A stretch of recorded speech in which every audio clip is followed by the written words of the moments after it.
Hello, I'm doing this one today because I've been asked to do a comparison of amateur competition gloves, AIBA or World Boxing approved. Now, in the 1990s we were AIBA approved for headguards and gloves. We all had to do a test. We got given a criteria from AIBA. The gloves have to be this, the headguards have to be this.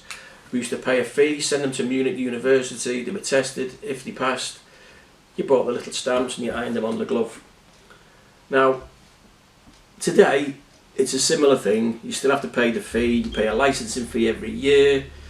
We're no longer part of that because we felt the AIBA were asking for things, for information on our bank details and how much extra they could charge us to be AIBA approved, which didn't sit right with me, so we withdrew.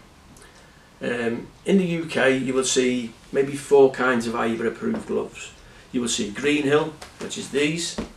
You will see Adidas, which is these. You will see Wessing, which is a Chinese company, and you will see Sting.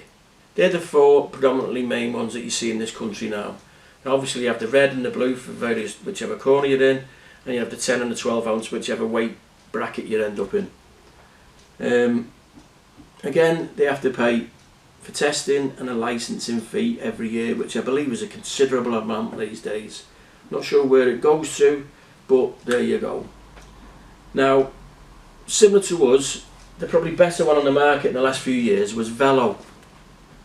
Now they were AIBA approved, as you can see the stamp on there, it's wearing away a bit, but these were a brilliant glove, as were the headguards. They were really good, and they were probably the cheapest on the market. I think we used to sell them for about £60 a pair for the gloves and the same price for the headguard, and which, considering the quality of them, was brilliant. 2 years ago they withdrew because they felt that they were paying the humongous fee to AIBA, and another company tried to block all the other companies from using their equipment in the UK. Maybe other countries as well, I don't know. But they withdrew in complaint to what was going on with another company that wanted to be the sole distributor when everybody's paid the fee. The larger companies, i.e. Adidas and Greenhill, it's water off a duck's back to them. They're so big that they don't care. As long as they get their gloves used on the big tournaments and around the world, they'll pay that fee. They can afford it. It's a drop in the water, in the ocean to them. The one that you see most commonly these days is Greenhill. Now for me, this is the better on the market, the better one. Very thick around the knuckle, quite good leather. When you put it on, it has good Velcro. This one is the 10 ounce. Nice and snug fit. Mostly smaller boxers and juniors will wear this anyway. Good Velcro, nice tight glove. I would say good medium knuckle area, which is very thick and very safe. And good value for money. I think we sell it for about £90 a pair, which is not the cheapest but not the dearest. The other one that you see plenty of is the Adidas glove. Again, this is a 10 ounce. Similar, but not quite as thick around the knuckle area. Good quality leather. The cheapest one that you can get around, I think these are about £80 a pair. Although if you're at a club, you're going to have to buy 4 pairs. So, but they're not too bad. Not as hard wearing as this one. But that's my opinion. But quite a good glove for the money. The other one that you see quite often is probably the cheapest one on the market, and probably I think the one that lasts the longest is called Wessing from China. Now they're a synthetic leather. They're the only one on the market that is actually synthetic leather. They're quite a good glove, and we had a spate of them here. I think you could buy them from Sports Direct, and I think they're about £40 a pair. So a lot of clubs got the chance and got them bought in, and like I say, good value for money. They seem to be hard wearing. They last longer than most other brands, but they are hard to get hold of now, unless you can buy them online direct from China, Well, I would imagine you're going to have to pay VAT, shipping, customs and excise duty, so they're probably not going to end up much cheaper than these now anyway. The other one that you will see is Sting. I've no opinion on Sting. They're very expensive. They're all made in the same town in Pakistan called Salcott. They could all be next door to each other for all I know. They're all made on the same criteria. They're no more harder wearing than any of the others, but they are more expensive. Now, we're not any longer a part of AIBA due to the Olympics accusing them of corruption, etc. They give them a chance to sort themselves out. You know the story. And World Boxing appeared, and we've all joined World Boxing now, or most of us have, apart from the Eastern European bloc. So we're now coming back onto the market with our own. We used to have AIBA approval from 1996 when it had the white knuckle area. Ours were used in every national championships in the UK, various multi-nations tournaments around Europe, and the Commonwealth Games here in Manchester.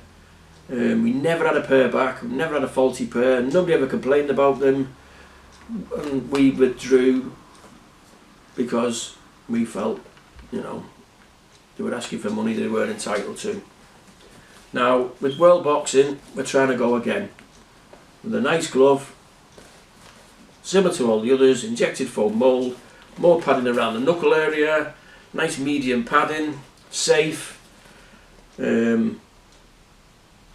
but we're trying to get it in underneath everybody else's prices as good value for money. We use the best leather. No one can compete with the leather we use. I know that for a fact. So that's our version. Hopefully it'll be allowed by World Boxing to be used next year sometime. Doing the head guards as well, by the way. Now I've got to tell you, this is solely my opinion with all the years experience I've got in boxing. I started boxing as an 11-year-old many years ago. Gloves weren't AIBA approved then. They were lace up horsehair 10-ounce gloves, and they were what they were. That was the glove at the time. There's no such thing as AIBA approval. If you had a good decent glove you could use it as long as it weighed the correct weight. I think probably late 1980s they came up with the idea of licensing safety head guards and then the gloves. It makes sense to me. You've got to be safe. Your boxers have got to keep, you know, free from injury. The head guards, I believe they're a good idea for junior boxers. It gives them a little bit more confidence. All these companies do the head guards as well.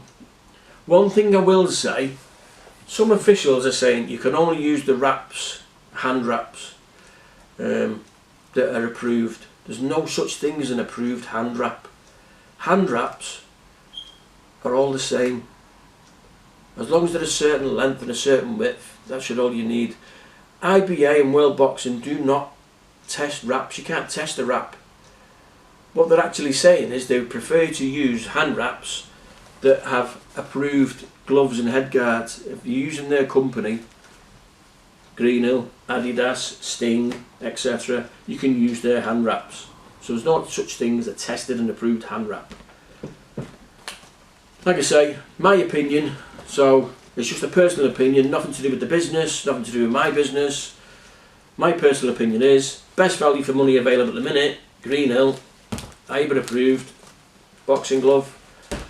Adidas, don't last as long as these. Nicer leather, not quite as thick, but cheaper. Wessing, synthetic leather, quite a good glove if you can get hold of them now. Sting, I've no opinion on. Don't sell them, don't use them, don't deal with them. And for me, they're all so similar because of the criteria. You pay your money, you take your choice. Hopefully when World Boxing gets sorted out, we'll have a better choice, at better prices, and a fair playing ground for everybody. So the customer benefits by getting good value for money, and they can use whatever ones they want to use. Hope you enjoyed this one. Please like, subscribe and comment. If you disagree with me, tell me why. If you like what I've said, tell me why again. I'd like you to comment on all our videos and tell me what your opinion is as well. Thank you, and I'll see you again.